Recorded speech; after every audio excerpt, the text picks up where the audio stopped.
I always thought alien abduction stories were just campfire tales, something for late-night radio. I laughed at them. I mocked them. But now, every time I close my eyes, I see their faces. It started on an ordinary Friday. I'd gone out with friends after work, stayed later than usual. By the time I drove home, the streets were empty, the sky moonless, just silence, just me and the hum of my tires. Then my radio cut out. Not static, not silence, just gone. I tapped the screen thinking it was a glitch, but the display froze too. My headlights flickered once, twice, and then died. My car rolled to a stop in the middle of the road, swallowed by darkness. I cursed under my breath, grabbed my phone, and reached for the flashlight. But before I could turn it on, the air shifted. Thick, heavy, like the world was holding its breath. And then I saw it. A shadow above me. Not glowing, not spinning, not like the classic UFOs you see online. This thing was dark, a shape against the stars, blocking them out, stretching wider than my whole neighborhood. My phone slipped from my hand. And then, light. Not white, not blue, black light. It poured down on me, swallowing me whole. When I woke, I was strapped down. Cold metal against my skin, restraints digging into my wrists and ankles. The room around me wasn't bright and clean like in the other stories I'd heard. It was dark, damp, filled with a low humming that rattled my teeth. Shapes moved in the shadows. Not tall and thin, not graceful. These things were crooked, bent, their limbs too long, their skin rough and uneven like stone. Their eyes glowed faintly red, but not with warmth, more like burning coals. They didn't speak to me, not in words, not in thoughts. They just stared. One leaned closer, its face inches from mine. The smell, rotten, chemical, hit me so hard I gagged. Its mouth opened, and I realized with horror that it wasn't breathing air. It was breathing me, pulling the air from my lungs, tasting it, then letting it flow back in shallow bursts. I tried to scream, but the sound came out broken. They began their work. Sharp tools, not futuristic, not glowing, rusted, jagged, like knives pulled from the dirt. They cut, not to heal, not to learn, but to test. Pain exploded across my chest, my arms, my legs. They weren't careful, they weren't curious, they were dissecting me alive. At one point, they slid something under my skin. Not smooth, not clean, a shard, like broken glass. My whole body convulsed, but they didn't stop. The worst part wasn't the pain. It was the silence. No words, no comfort, no explanation. Just the hum of the ship and their red eyes watching as I fell apart. Time shattered. I don't know how long I was there. Minutes? Hours? Days? My throat was raw from silent screams. My body shook violently, but the restraints held. And then I blacked out. When I opened my eyes again, I was back in my car. Engine running, headlights on, radio playing the same song it had been before. I looked at the clock. Only 11 minutes had passed, but my body told a different story. My wrists were bruised raw, my chest burned with cuts that hadn't been there before. And when I touched the back of my neck, I felt it. A sharp edge beneath my skin, something foreign. They hadn't just taken me. They'd left something behind. I tried to tell myself it hadn't happened, that I'd fallen asleep in the car, had some twisted nightmare, maybe even a hallucination. But the evidence was there. The cuts across my chest, the bruises on my wrists, the sharp shard under my skin at the base of my neck. I didn't go to the hospital. What could I even say? "Hey, doctor, I think aliens shoved something in me. They'd lock me up." So I stayed quiet.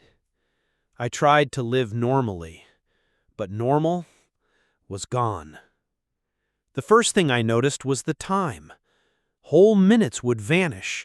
I'd be at my desk at work, typing an email, then blink, and the screen showed hours had passed. My coworkers swore I hadn't moved. They said I looked out of it, but they never saw me leave. Then came the noise. A low, constant hum in the back of my skull. Not tinnitus, not anything human. It vibrated with a rhythm, almost like a heartbeat, but not mine.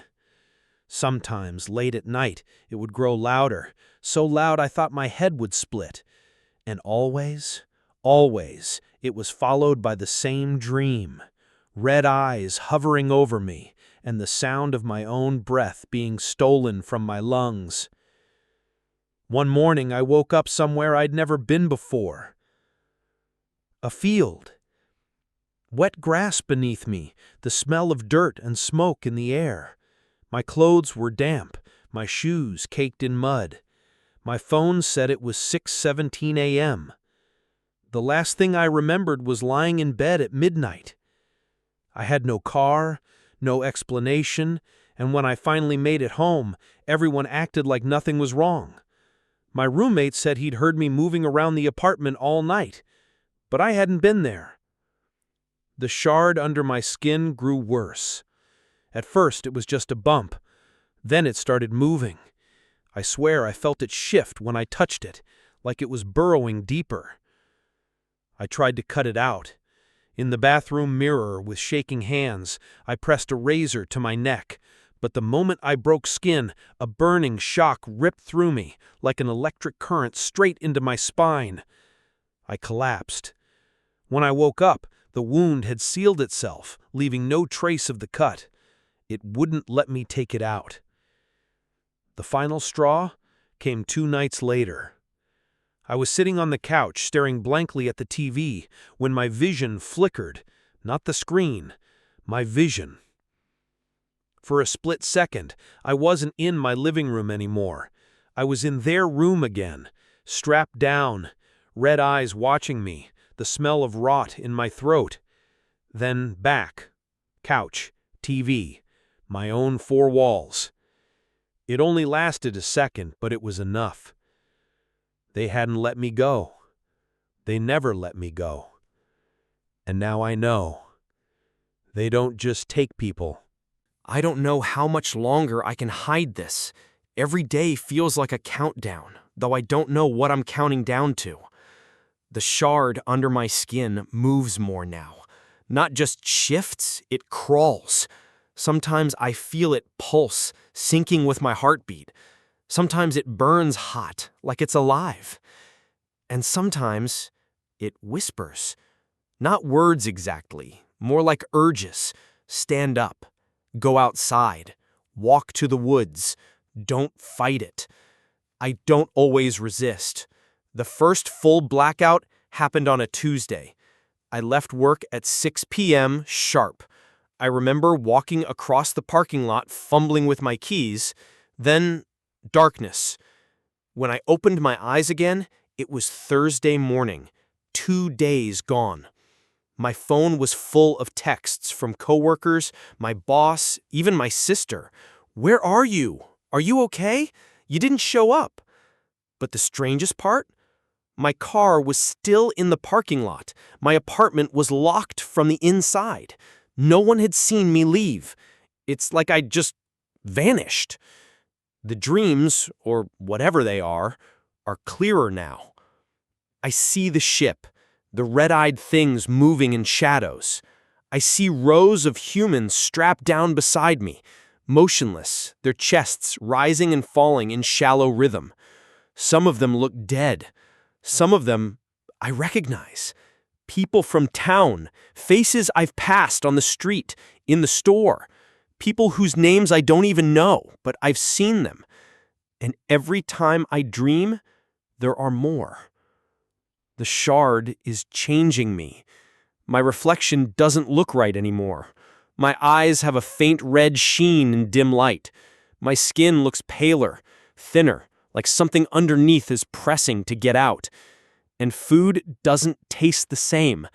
I used to love pizza, burgers, coffee. Now everything tastes like ash, like cardboard.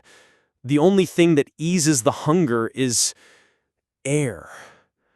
Deep, slow breaths, holding it in, savoring it, like they did to me, like I'm becoming one of them. I tried to tell my sister. I broke down one night and drove to her house. I stood on her porch, rehearsing the words in my head. But when she opened the door, something inside me snapped. The shard flared hot, and for a split second, I saw her not as my sister, but as prey. Her face blurred, her voice muffled, and all I could hear was her breathing, rich, warm, filling the air between us. I staggered back, muttering some excuse, and fled before she noticed my eyes glowing in the dark. That night, I didn't dream. I woke up there. No transition, no warning. 1 second, I was in my bed. The next, I was strapped to their cable again. The restraints cut into my wrists, my ankles. The air was thick with that chemical rot, and they surrounded me. 4, maybe 5 of them, their long limbs twitching, their coal red eyes fixed on me. One leaned close, and for the first time, it spoke out loud. Its voice was low, guttural, like rocks grinding together. "You stay." The words were broken, unnatural, but I understood. I wasn't a visitor. I wasn't a specimen. I was theirs. They began cutting again, not with knives this time, with their hands. Their fingers were sharp, hooked, sliding under skin like scalpels. They opened me as if I were nothing but fabric. The pain was indescribable. I felt my body twitch and seize, but the restraints held tight. They slid the shard deeper into my spine. I felt it fuse with me, connecting, branching out. Every nerve lit on fire.